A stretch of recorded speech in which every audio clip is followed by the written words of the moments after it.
కేంద్ర ప్రభుత్వం నుంచి పన్నుల్లో వాటాతో పాటు రాష్ట్రాలకు గ్రాంట్ల రూపంలో నిధులు వస్తుంటాయి. ఈ నిధులు వివిధ రూపాల్లో వస్తుంటాయి. ప్రతి 5 ఏళ్లకు ఒకసారి కేంద్ర ఆర్థిక సంఘం ఇచ్చే సిఫార్సులకు అనుగుణంగా రాష్ట్రాలకు కేంద్రం గ్రాంట్ల రూపంలో నిధులు ఇస్తుంది. స్థానిక సంస్థలకు ఇచ్చే నిధులతో పాటు ఎన్డీఆర్ఎఫ్ కింద ఈ నిధులు ఉంటాయి.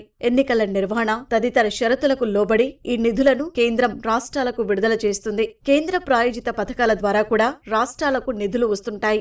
ఆయా పథకాల నిబంధనలకు లోబడి రాష్ట్ర ప్రభుత్వం ఖర్చు చేసే వాటాకు అనుగుణంగా కేంద్రం నిధులు ఇస్తుంది. కొన్ని ప్రత్యేక సందర్భాలు, అవసరాలను పరిగణలోకి తీసుకుని కేంద్ర ప్రభుత్వం తన విచక్షణ మేరకు రాష్ట్రాలకు ప్రత్యేక గ్రాంట్ల రూపంలో నిధులు ఇస్తూ ఉంటుంది. దాంతో పాటు స్వయం ప్రతిపత్తి కలిగిన సంస్థలకు కూడా కేంద్రం నుంచి గ్రాంట్లు వస్తుంటాయి. రాష్ట్ర ప్రభుత్వ నియంత్రణలో ఉండే యూనివర్సిటీలు, పరిశోధనా సంస్థలు తదితరాలకు ఈ రూపంలో నిధులు ఇస్తారు. వివిధ రకాలుగా వచ్చే గ్రాంట్ల మొత్తాన్ని రాష్ట్ర ప్రభుత్వాలు ప్రతి ఏటా బడ్జెట్లో పొందుపరుస్తారు. ఆర్థిక సంవత్సరంలో కేంద్రం నుంచి గ్రాంట్ల రూపంలో ఏ మేరకు వచ్చే అవకాశం ఉందో అంచనా వేసి బడ్జెట్ ప్రతిపాదనలను సిద్ధం చేస్తారు. గ్రాంట్ల విషయంలో అంచనాలకు చాలా దూరంగా ఉంటోంది. బడ్జెట్లో అంచనా వేసే మొత్తంలో 3వ వంతు కూడా కేంద్రం నుంచి రావడం లేదు. 2021-22 బడ్జెట్లో అంచనా వేసిన గ్రాంట్ల మొత్తం 38,669 కోట్లు కాగా కేంద్రం నుంచి అందులో 22% మేర 8,619 కోట్లు రాష్ట్రానికి వచ్చాయి. 2022-23లో గ్రాంట్ల రూపంలో 41,002 కోట్లు వస్తాయని అంచనా వేశారు.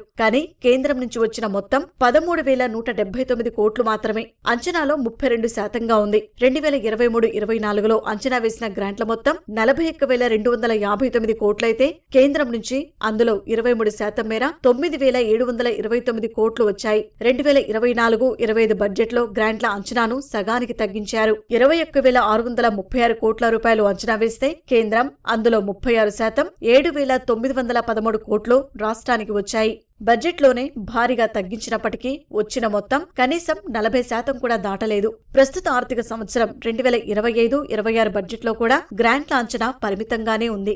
22,782 కోట్లు కేంద్రం నుంచి గ్రాంట్ల రూపంలో వస్తాయని అంచనా వేస్తే జనవరి నెలాఖరు వరకు అందులో కేవలం 18% పైగా 4,213 కోట్లు మాత్రమే వచ్చాయి. మిగిలిన 2 నెలల్లో ఏ మేరకు వస్తాయో చూడాలి.